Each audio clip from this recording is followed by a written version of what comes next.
자, 3월의 성품은 믿음입니다. 믿음. 2월에 저희가 끈기를 봤는데 이 믿음과는 분리될 수가 없어요. 자, 믿음에 대해서 성품 정의입니다. 그러니까 우리가 성경의 일반적인 정의가 아니고 믿음, 이 신뢰라는 성품을 생각할 때 우리가 꼭 생각해야 될 거거든요. 같이 읽습니다. 좋은 성품의 시작. 좋은 성품에 근거하여 행동하면 비록 과정이 보이지 않아도 최상의 결실이 있음을 확신하는 것. 그러니까 우리가 좋은 성품, 올바른 성품, 예수님의 성품에 근거하여 하나님의 말씀에 근거하여 뭐하면? 행동하면 뭐가 있다? 최상의 결실이 있다. 좋은 결실이 있다. 그러니까 우리가 예수님을 따라서 좋은 성품에 근거하여서 행동하면 최상의 결실이 있다. 이걸 확신하는데 그런데 문제가 뭐냐면 과정이 보이지 않는다는 거예요. 애굽에서 나왔지만 가나안 땅이 보입니까? 안 보입니까? 안 보이는 거예요. 그런데 그 광야를 걸어가는 과정이 보이지 않아도 걸어가는 바로 그게 믿음인 거예요. 그래서 우리가 믿음의 성품을 가졌다 하는 것은 이 믿음의 성품에 근거하여 행동하는 거예요.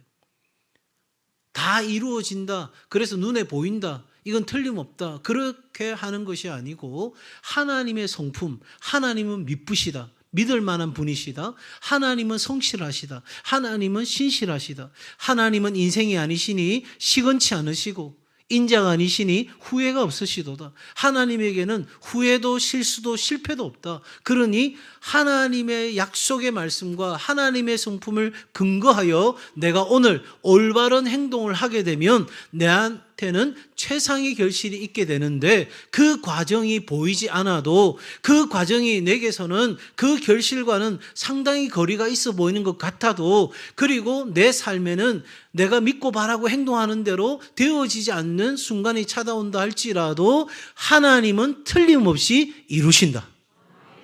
바로 그 믿음이 오늘 우리가 함께 훈련하고 싶은 성품이에요. 그래서 오늘 성경 제가 1절과 3절과 6절만 따로 이렇게 읽었던 이유는 믿음과 관련돼서 이 세 구절을 꼭 기억해 주시면 좋겠다 하는 마음으로 제가 이 세 구절을 오늘 봉독한 말씀으로 나누었는데요. 이제 이 부분들을 좀 더 구체적으로 말씀드리겠습니다. 믿음이란 그럼 뭔가? 첫 번째, 시작. 결과가 보이기 전에 행동하는 것. 결과가 보여서, 결과를 내가 틀림없이 알아서 이거는 10번 중에 9번은 그렇게 되는 확률적인 걸 내가 다 계산하고 그렇게 주판을 튕겨보고 계산기를 두드려보고 결정하는 것이 아니라 그 결과는 몰라요. 어떻게 될지 몰라요. 그러나 그 결과를 말씀하시고 약속하신 하나님을 믿기에 나는 오늘 뭐 한다? 행동한다. 움직인다 하는 거예요. 그래서 우리에게는 뭐를 신뢰하냐면 하나님의 성품과 약속을 신뢰한다는 거예요. 우리가 모든 것을 참고 믿고 바라고 견디는 사랑? 이거 우리가 할 수 있는 사랑이 아니죠. 못 믿을 짓만 골라서 하는데 어떻게 믿어요? 하루 이틀이지 어떻게 그 오랜 세월을 견디냐고요.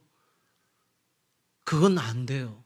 그런데 하나님이 그 사람을 포기하지 않았기에 하나님이 그 사람을 사랑하고 있기에 내가 포기하고 거절하고 버리고 분노하고 나도 무례히 행하는 것이 아니고 내가 하나님의 사랑과 성품에 근거하여 믿고 바라고 견디기로 결정하는 거예요.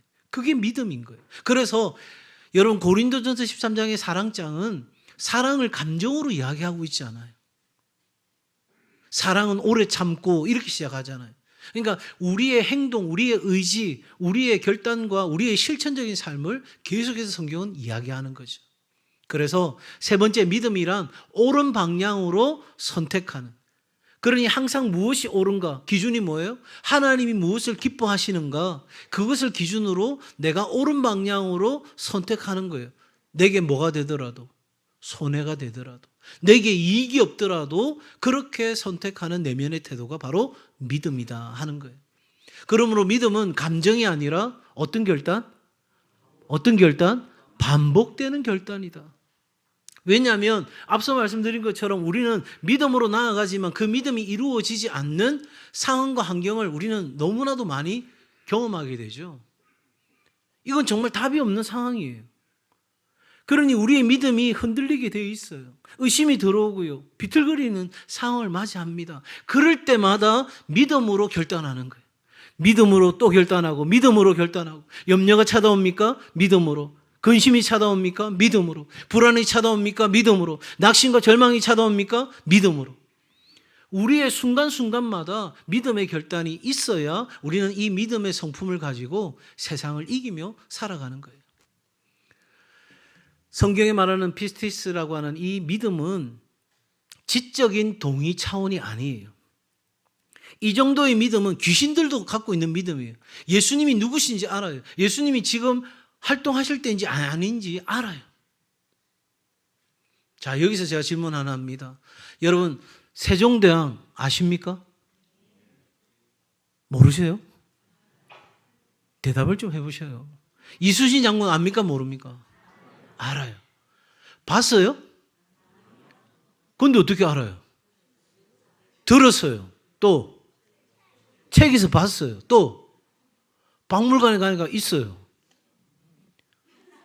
뭐라고요? 여러분, 본 적도 없어요. 만난 적도 없어요. 그런데 믿어요. 여러분, 그러나 이게 성경이 말하는 믿음은 아니에요. 여러분, 세종대왕 알아요. 그런데 그 세종대왕에게 여러분 인생을 맡기십니까? 이순신 장군 알아요. 내 삶의 모든 문제를 이순신 장군께 가져갑니까? 아니에요.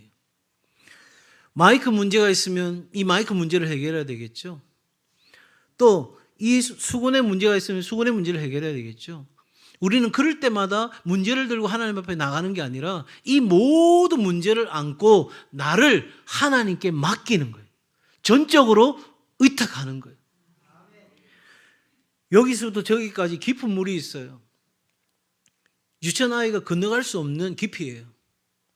근데 저기를 건너가야 해요. 근데 아빠가 이렇게 이야기하는 거죠. 누구야? 염려하지 마. 걱정하지 마. 아빠가 너 저기로 건너가게 해줄게. 이야기해요. 자, 어떻게 하시겠어요? 아빠 품으로 뛰시겠어요? 아니면 못 믿어서 돌아서시겠어요? 예? 예. 다리가 후들거리지 않는 아빠는 분명히 건너게 하실 거라는 걸 믿으니까 그 아빠 품에 확 안겨서 아빠 목을 끌어안고 붙어 있겠죠. 여러분, 우리의 믿음은 바로 그거예요. 앞서도 감정이 아니라 반복되는 결단이라 했는데 그 반복되는 결단으로 우리의 행동으로 이어지는 믿음인 거예요. 그냥 지적으로 아는 믿음이 아니라 아, 그렇다던데 예수님이 그렇게 말씀하셨다던데. 여러분, 진짜 놀라운 거는 세종대왕 만난 적도 없고 이순신 장군 만난 적도 없어요. 그런데 어릴 때부터 역사 공부해서 그리고 그 역사의 유물들이 남아 있어서 증거가 있어서 믿는데, 그런데 도대체 예수님은 그렇게 무수한 말씀을 하셨고 무수한 역사가 기록하고 있고 더 놀라운 것은 저 아프리카 가봉에서 세종대왕 알까요? 이순신 장군 알까요? 몰라요. 그런데 예수 그리스도는 알아요, 몰라요?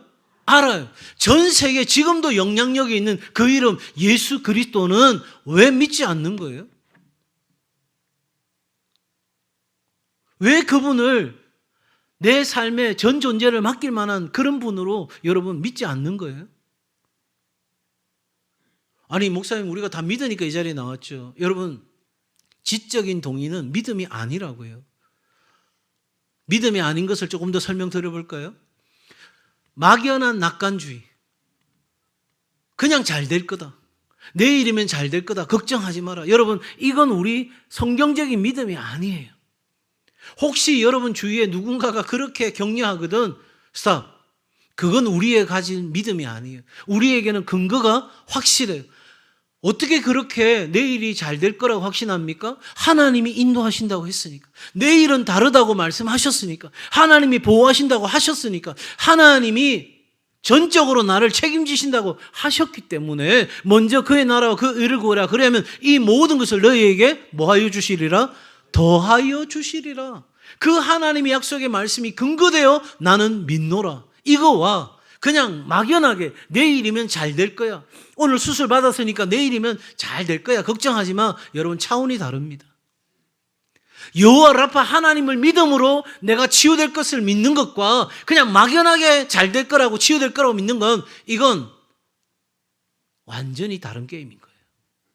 준비 없는 기대. 여러분, 내가 하나님 앞에서 결단하고 기도하고 그 사람을 관계 맺고 섬기기로 하는 나의 역할이 필요하고 하나님이 그 사람을 하나님 품으로 인도하는 구원의 역사를 베푸실 하나님의 일이 있으신 거예요. 그러니 우리는 아무 준비 없이 그냥 하나님 이루어 주세요. 책임 회피하면서 그렇게 우리가 한다면 그건 믿음이 아니라는 거예요. 믿음은 결단과 동시에 행동인 거예요. 그러니까 잘 되겠지라는 위안을 삼는 게 아니라 단순한 감정적인 안심을 갖는 게 아니라 철저하게 하나님의 약속의 말씀. 그러니 우리 오늘 자녀들이 함께 예배 드리고 있는데 우리 자녀들이 어려움을 겪고 두려움을 겪고 이제 새로운 학교로 진학하는 아이들 경우에는 친구를 만날 수 있을까? 어떻게 할까? 별의별 걱정이 다 있을 수 있잖아요. 그럴 때 우리 부모님들이 약속의 말씀에 근거해요. 하나님이 너와 함께 하신다. 하나님이 너를 위해 일하고 계신다. 그런 약속의 말씀을 근거로 격려하고 축복하는 일들이 우리에게 있어야 되는 거죠. 그래서 믿음은 뭐가 아니다? 추측이 아니다. 추측이 아니다. 내가 추측하는 게 아니에요. 하나님의 말씀과 성품에 기초한 믿음인 거죠. 그래서 여러분, 우리는 시험하듯이 하나님을 시험하듯이 하나님 이거 응답해 주세요. 그러면 내가 하나님 믿어드릴게요. 그거 아니에요. 하나님은 여러분이 믿어줘야 될 존재가 아니고 하나님은 스스로 있는 존재고 하나님 우리 가운데 자신을 드러내시는 분이세요. 적어도 여러분, 우리는 순종 없는 기대 이렇게 할 때가 많죠. 하나님 응답해 주신다고 했으니까 하나님 응답해 주세요. 우리는 너무 쉽게 응답 받으려는 경향이 있어요. 하나님은 우리가 뭘 해서 응답해 주시는 분은 아니에요. 그러나 우리 안에 하나님이 역사할 수 있는 준비가 필요한 거예요. 더 나아가서 앞서 말씀드린 것처럼 말씀과 무관한 확신을 갖는 건 믿음이 아니에요. 무엇보다 자기 욕망을 하나님의 뜻으로 착각하는 경우. 내가 성공하는 것이 하나님 뜻이야. 근데 성공했는데 하나님으로부터 멀어지고 가정은 깨지고 모든 관계는 다 뒤틀어지는 거라면 그게 도대체 누구를 위한 성공인 거예요? 우리는 내가 다 안다고 생각해요. 내가 다 통제할 수 있다고 생각해요. 그리고 내가 이렇게 되는 건 하나님의 뜻이라고 스스로 착각하는 거예요. 그러나 여러분, 우리는 진짜 믿음을 추구해 가야 되는 거죠. 하나님이 하실 거예요 말하면서 아무것도 행동하지 않는 태도는 믿음이 아니라 추측하는 거예요. 자, 그러면 우리의 믿음은 어떻게 자라는가? 이게 중요하지 않겠습니까? 믿음이라는 성품을 자라가기 위해서는 어떻게 해야 되는가? 이 믿음은 갑자기 생기는 것이 아니라 훈련된 성품으로 자라간다는 거예요. 그럼 어떻게 해야 되는가? 자, 5가지 하는데 제가 1번 읽으면 여러분 내용 읽으시면 좋겠어요. 1. 작은 약속을 지키는 훈련. 2. 말씀을 반복적으로 묵상하기. 3. 감사 습관 갖기. 4. 두려움 대신 기도 선택하기. 5. 실패를 두려워하지 않는 태도. 이와 같이 제가 지금 한 이 5가지 훈련은 우리의 성품적인 훈련과 우리가 성경에서 말하는 믿음의 훈련이 같이 통합되어져 있는 내용입니다. 우리가 일상생활 속에서 작은 약속을 지키는 훈련을 하는 거예요. 우리 자녀들, 엄마 내가 게임을 1시간만 할 거야 했으면 그 1시간 하기로 지키는 거예요. 이 성품을 어릴 때부터 가르쳐야 돼요.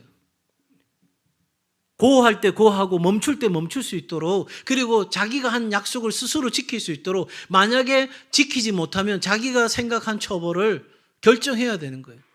지켰을 때는 그 보상에 대해서 자기가 결정하고, 그래서 계속해서 이런 작은 약속을 지키는 훈련들을 해가는 것이 중요한 거예요.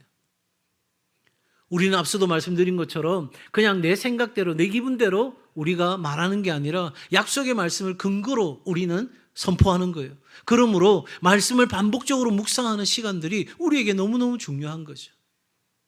뒤도 나오겠지만 여러분 한번 따라해 주시겠어요? 당연한 것은 없습니다.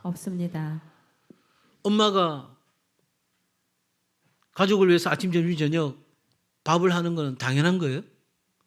집 청소하는 건 당연한 거예요? 왜 여성들 아무도 말을 안 하세요? 당연한 건 아니에요. 아이가 학생이니까 공부하는 건 당연한 거예요? 예? 당연하게 생각하니까 문제가 생기는 거예요. 공부 안 하고 가서 놀아도 되는 거 아니에요? 예. 학원 끊어놨는데?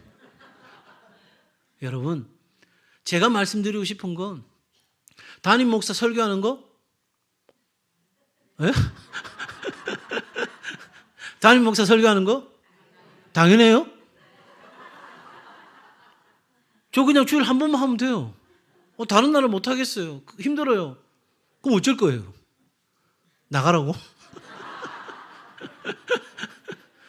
여러분, 제가 말씀드리고 싶은 건 당연하다 생각하면 감사할 게 없어요. 내가 한 음식을 맛있게 먹어주니 고맙고, 놀아도 되는데 지가 알아서 공부해주니 고맙고, 설교하는 거 당연한 것인데 그래도 애써 뭐라도 하나 더 하려고 노력하는 거 고맙고, 우리가 서로에게 다 고마운 거예요. 어제도 저는 새학기 부흥회니까 그래도 1층은 다 찰 줄 알았어. 근데 우리 중직들은 굉장히 바쁜가 봐. 안 나타나. 또 특히 교회 한 번 오면 힘들어. 두 번 오면 못 올. 그런데도 와주신 분들이 고마운 거예요. 아이들을 위해 기도하는 우리 어른 세대가 있음을 감사하고. 여러분, 당연한 건 없어요. 우리에게 두려움이 찾아오죠. 그런데 그때마다 기도하기로 선택하는 거예요. 우리에게 뭐가 있으니까? 믿음이 있으니까. 염려하지 마. 아들, 딸, 걱정하지 마. 우리를 도우시는 하나님이 있어. 하나님이 살아계셔. 우리 함께 기도하자. 실패 두려워하지 않는 거예요. 왜? 모든 것을 합력해서 하나님이 선을 이루실 거니까. 걱정하지 마. 얘들아, 우리 다음 세대, 우리 자녀들에게 지금 실패해야 돼. 지금 사춘기를 겪어야지 나중에 결혼해가 장가 들어가지고 그때 5춘기, 6춘기 겪으면 집안이 엉망이 돼. 그러니 사춘기 때 확실하게 겪어야 돼. 그래야 그 단계 발달이 잘 되는 거예요. 그러니 여러분, 이러한 훈련들이 우리의 삶에 필요한 거죠. 성경적인 원리에서 믿음이 자라가는, 영적인 믿음이 자라가는 원리는 아주 심플합니다. 첫 번째, 믿음은 어디에서 나요? 들음에서 나는 거예요. 그러니까 믿음의 시작은 말씀에 있어요. 믿음은 하나님이 우리에게 선물을 주시는 거지만 이런 분들이 계세요. 아이고, 저는 안 믿어지는데요. 저는 믿기가 어려운데요. 그런데 말씀을 듣는 자리에 안 나와. 그럼 어떻게 되죠? 믿을 수가 없는 거예요. 들어야 믿음이 생기는 거예요. 의심이 되어도 들어야 되고, 힘들어도 들어야 되고, 걱정, 근심이 있어도 들어야 되고, 내가 할 수 있을 것 같지만 내가 할 수 없다고 결정하고 하나님 앞에 엎드려야 하나님이 일어나 걷게 하시는 일이 일어나는 거지. 내가 엎드리지도 않는데 하나님이 어떻게 일어나 걷게 하시겠어요? 내가 엎드리지도 않았는데 일어날 게 뭐가 있어요? 내 목 뻣뻣하게 들고 내 잘났다고 살아가고 있는데.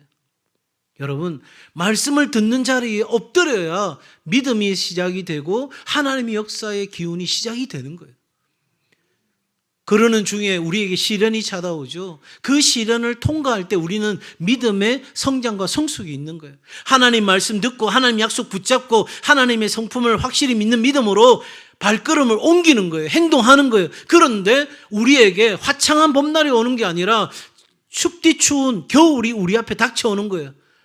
그런데 어떻게 해야 돼요? 이 시련을 통과해내는 거예요. 이 겨울에 그 추위를 견디고 버티고 이겨나가는 거예요. 그러면 그 추위를 지나고 난 뒤에 하나님의 말씀의 역사가 이루어지는 새봄을 우리가 맞이하게 되고, 그 새봄을 맞이하면서 우리는 다시 하나님의 믿음의 그 역사가 우리의 삶에 일어나는 걸 말씀 가운데 확신하게 되고, 다시 말씀 붙잡고 나아가니 어떤 시련과 역경이 와도 또다시 견디고 이겨내고, 그러던 어느 날 우리는 예수님 참 많이 닮아 있는 삶으로 변화되는 거예요. 우리 자녀들이 이렇게 살아가야 되는 거예요. 어릴 때부터 하나님의 말씀을 묵상하고 하나님의 말씀을 자기 것으로 삼아서 그 말씀을 매일의 삶에 적용하고 학교에서 공부를 하든 친구와 사귐을 갖든 인생의 진로로 설계를 하든 무엇을 하든지 간에 그렇게 살아가는 법을 배우는 것이 인생의 가장 가치 있고 고귀한 거예요. 이렇게 살았던 믿음의 영웅들이 있어요. 첫 번째, 노아입니다. 비가 한 번도 오지 않았던 시대예요. 그런데 그 시대에 산에 방주를 몇 년 동안? 100년 동안 짓고 있어요. 여러분 같으면 뭐라고 하시겠어요? 할배요. 미쳤어요? 뭐 하는 거예요 지금? 이슬비라도 내리면 근데 아무런 보여지는 게 없어요. 그런데도 노아는 순종했어요. 우리 자녀들에게 묻습니다. 여러분들이 신앙생활하고 있는데 교회 다니고 있는데 친구들이 비웃습니다. 야, 지금도 교회 다녀? 누가 그런 거 믿어? 이렇게 친구들이 말한다면 여러분은 어떻게 이야기하시겠어요? 노아 할아버지는 어떻게 이야기했을까요? 아브라함 잘 먹고 잘 살고 있었어요. 그런데 목적지도 모른 채 하나님이 떠나라고 하니까 떠나기로 결정합니다. 이해 안 됩니다. 어디로 가는데요? 그냥 내가 내게 지시할 땅으로 가라. 오 마이 갓. 이건 또 뭐지? 이해보다 순종합니다. 갈 바를 알지 못하고 나아갔어요. 모세, 여러분 자녀 중에 그리스도를 위하여 고난받으려고 결정합니다. 아버지 어머니, 이제 저는 그리스도를 위하여 고난받는 삶을 살기를 원합니다. 수모를 받기 원합니다. 멸시를 받고 조롱을 받고 핍박을 받기 원합니다. 그 길을 제가 가겠습니다. 가라 할 부모 손 들어보세요. 내가 그럴 줄 알았어요. 저도 못할 거였어요. 그런데 모세는 결정합니다. 그런데 단순히 그 삶을 선택한 게 아니라 애굽의 모든 모아보다 우리 다음 세대들이 제일 좋아하는 게 누구냐면 건물주. 참. 그런데 그 모든 것보다 예수 그리스도를 위하여 고난받는 삶을 선택합니다. 둘 중에 하나예요. 바보가 아닌 이상 우리가 모르는 뭔가를 알고 있는 사람이죠. 성경은 이렇게 기록합니다. 상 주시는 이를 바라봄이라. 내가 그것을 거절하고 내가 다른 사람들이 선택하지 않는 삶을 선택하고 살 때에 내게 상을 주실 그 하나님을 바라봤기 때문에 모세는 결정하는 거예요. 한 사람 더, 데이비드 브레이너드입니다. 26세 예수 믿었고 29의 세상을 마감한 선교사입니다. 인디언 선교사. 그는 어릴 때 부모님을 잃습니다. 그래서 어릴 때부터 우울한 감정이 정서적인 어떤 배경으로 늘 자리 잡았던 선교사입니다. 폐결핵을 앓았습니다. 그리고 예일대학에 들어갔는데 학교에서 잘렸습니다. 자신의 어떤 그런 감정, 자신의 몸의 상황, 그런 고통스러운 시간 속에도 불구하고 그는 하나님 중심으로 기도하며 복음 전하는 일에 자신의 전 인생을 드렸습니다. 그리고 그는 책을 쓴 적이 없습니다. 그런데 그가 이제 더 이상 사역을 할 수 없을 때 미국의 18세기 대부흥을 이끌었던 조나단 에드워드가 이 데이비드 브레이너드를 자기 집으로 데려옵니다. 그리고 자기 딸로 하여금 이 선교사를 간호하게 합니다. 약혼자라고도 알려졌죠. 그리고 이 데이비드 브레이너드가 죽고 난 뒤에 수개월이 지난 뒤에 딸도 똑같이 같은 병으로 죽습니다. 그런데 그 조나단 에드워드가 이 브레이너드의 일기를 모아서 책으로 만든 겁니다. 그는 생애를 마감하는 그날 이렇게 말했습니다. 나는 내가 사랑하고 섬기기를 원했던 하나님께로 갑니다. 이 데이비드 브레이너드의 생애와 일기 속에 남겨져 있는 정말 주옥 같은 말씀들이 있는데 그 중에 저에게 송곳처럼 늘 언제나 찌르는 말씀이 있어서 소개합니다. 영혼을 구원할 수만 있다면 내가 어디에 살든 무엇을 먹든 어떤 어려움을 겪든 상관하지 않겠다. 하나님을 위해 살고 그분께 온전히 헌신하고 싶다는 간절함 외에 다른 것은 아무것도 원하지 않는다. 나는 이 세상에서 오직 하나님을 위해 살고 그분을 기쁘시게 하며 그분의 온전한 뜻을 행하는 것 외에는 어떤 만족도 찾지 못했다. 나의 영혼을 하나님과 더 가깝게 할 수 있다면 이 세상의 모든 고난은 아무것도 아니다. 여러분, 믿음으로 살아가는 사람들은 이분들만이 아닙니다. 영원한 것을 위해 영원하지 않는 것을 버리는 것은 결코 어리석은 것이 아니다. 짐 엘리엇. 예수 그리스도가 나의 구주가 되신다면 나의 모든 것을 들여도 결코 아깝지 않다. C.T. 스터드. 수많은 사람들이 하나님 앞에서 하나님의 말씀과 하나님의 성품을 만난 뒤에 자신의 삶을 믿음으로 결단하고 살아가는 삶이 오늘 300년이 지난 이 시점에도 여전히 우리에게 큰 울림이 되고 있다는 사실이죠. 이 믿음의 일반적인 성품도 우리에게 중요한 이유를 말씀드리면서 믿음과 연결하려고 합니다. 2008년에 세계 금융위기가 왔을 때 여러분, 돈이 없어서 세계가 어려워진 것이 아닙니다. 사실은 서로 간의 신뢰가 무너졌습니다. 불신이 시장을 다 마비시켜버린 거죠. 그래서 위기의 핵심은 자본의 부족이 아니라 뭐의 붕괴다? 신뢰의 붕괴다 하는 겁니다. 그러므로 여러분, 이 믿음이라는 것이 곧 신뢰 자본으로 이어진다는 사실을 우리가 기억한다면 내가 누군가를 믿고 내가 누군가에게 믿음을 줄 수 있는 사람이 된다는 것은 우리 사회적인 안정을 유지해 가는 데 있어서 가장 중요한 기초가 된다는 것 이해되시겠죠? 여러분, 재난구조 현장에서, 의료 현장에서 서로 팀을 신뢰하지 못한다면 우리는 온전한 역할을 감당할 수가 없는 거죠. 그러므로 여러분, 가장 강력한 안정장치는 서로를 향한 믿음입니다. 생각해 보세요. 목회자가 성도를 못 믿고 성도가 목회자를 못 믿고 성도가 성도를 못 믿으면 교회가 존재할 수 있을까요? 아니요. 부족해도 연약해도 우리가 서로를 신뢰하고 세워갈 때 우리는 생명을 구원하는 역할을 감당해낼 줄로 믿습니다. 자, 삶의 모든 영역에서 믿음을 실천하는 것을 이제 구체적으로 이야기를 드리고 말씀을 정리하려고 합니다. 가정에서 걱정이 찾아왔어요? 그러면 걱정보다 뭐 하는 것? 기도하는 것. 문제가 생길 때마다 기도하는 것.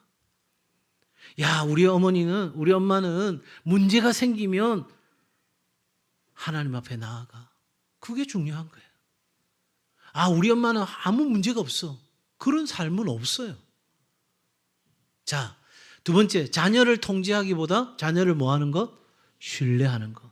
여기에는 우리 자녀들의 역할이 필요해요. 부모님께 신뢰를 줄 수 있는 사람, 작은 약속을 지키는 사람이 되는 것, 그거 중요한 거예요. 그건 나는 아무것도 안 하면서 엄마는 왜 나를 안 믿어줘? 아빠는 나를 왜 안 믿어줘? 그건 말이 안 되는 거예요. 그러나 우리 부모님들 자녀를 내 손에서 통제하기보다는 신뢰하는 법, 하나님께 맡기는 법을 우리가 실천해야 되겠죠. 그리고 어떤 언어? 감사의 언어, 감사의 언어. 아까 제가 뭐라고 했어요? 당연한 것은 없다. 그래서 감사로 바꾸는 거예요. 자, 패밀리 액션입니다. 우리 파란색에 있는 글 한번 같이 읽을까요? 시작. 오늘 우리 가족들과 서로에게 신뢰의 말을 해봅시다. 또 이래놓고 집에 가서 네가 원래 그렇지 뭐. 내 네 그럴 줄 알았다. 이건 안 됩니다. 안 됩니다. 자, 교회에서 네 가지 사역의 열매보다 방향을 붙드는 거예요. 열매 없을 수 있어요. 우리 다음 세대 언제 자랄지 몰라요. 그러나 우리가 계속해서 잘 양육하고 잘 돌보고 잘 세우면 그날이 올 거라 믿고 우리는 감당하는 거죠. 서로를 향한 공동체적 신뢰가 우리 안에 형성돼야 되는 거예요. 가족, 교회 안에서 서로 비판하기보다는 판단하기보다는 믿어주고 기다리고 격려하는 일들이, 또한 함께 모여서 기도하는 습관이. 야, 울산 동성교회는 자그마한 일이 있어도 같이 모여서 기도하더라. 합심하여 기도하더라. 뿐만 아니라 여러분, 전도 대상자를 놓고 기도하고 섬김에 전도하는 거 너무너무 중요한 거예요. 그래서 교회는 건물이 아니라 우리 믿음의 사람, 바로 여기 있는 여러분들이 우리 울산 동성교회라는 사실을 기억하시면서 내가 진짜 신뢰의 사람, 믿음의 사람이 되기 위해 오늘 우리가 결단이 필요하리라 생각합니다. 또한 학교에서, 일터에서 여러분 정직한 선택입니다. 우리가 옳은 성품을 따라 행동하면 최상의 결실이 있다는 걸 믿어요.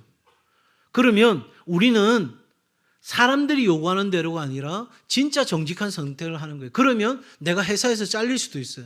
내가 회사에서 왕따를 당할 수도 있어요. 내가 학교에서 사람들한테 비웃음을 살 수 있어요. 그러나 그럼에도 불구하고 내가 최상의 결실을 가져오실 하나님 앞에서 정직한 선택을 하는 거예요. 결과보다 무슨 선택? 원칙을 선택하는 거예요. 그리고 실패해도 뭐 하는 것? 책임지는 것. 이것이 바로 믿음에 기초한 성품을 가진 사람들이 할 수 있는 거예요. 자, 우리 다음 세대 같이 읽습니다. 시험 점수보다. 시작. 시험 점수보다 정직하게 노력하는 과정이 하나님이 보시는 믿음이다. 여러분, 아이들이든 우리 어른이든 뭐 결과만 좋으면 되지. 죄송하지만 그건 하나님의 방법이 아니에요.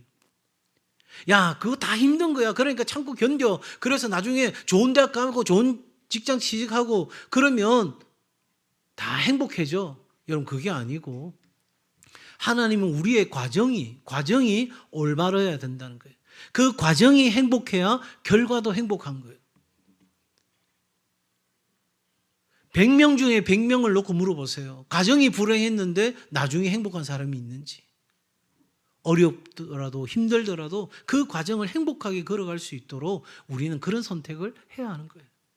세상에서는요, 우리의 믿음이 세상으로 흘러가야 합니다. 그러기 위해서는 우리가 공정성을 유지하는 것이 필요해요. 오늘날 교회가 세상으로부터 손가락질 받는 이유 중에 하나가 뭡니까? 교회가 은혜라는 말로 공정하지 않는 것, 정직하지 않는 것, 올바르지 않는 것을 다 덮고 가려고 하니 어떻게 세상을 정화시킬 수 있겠어요? 복음의 공공성이라는 것이 있는데 우리가 그 공적 세상에서 살아가는 우리 역할을 상실해버리고 살아가는데 어떤 선한 결과가 우리에게 있겠어요? 뿐만 아니라 여러분, 이 세상은 지금 두려움으로 가득하죠. 우리부터 신뢰의 언어를 써야 되는 거예요. 믿음의 언어를 써야 되는 거예요.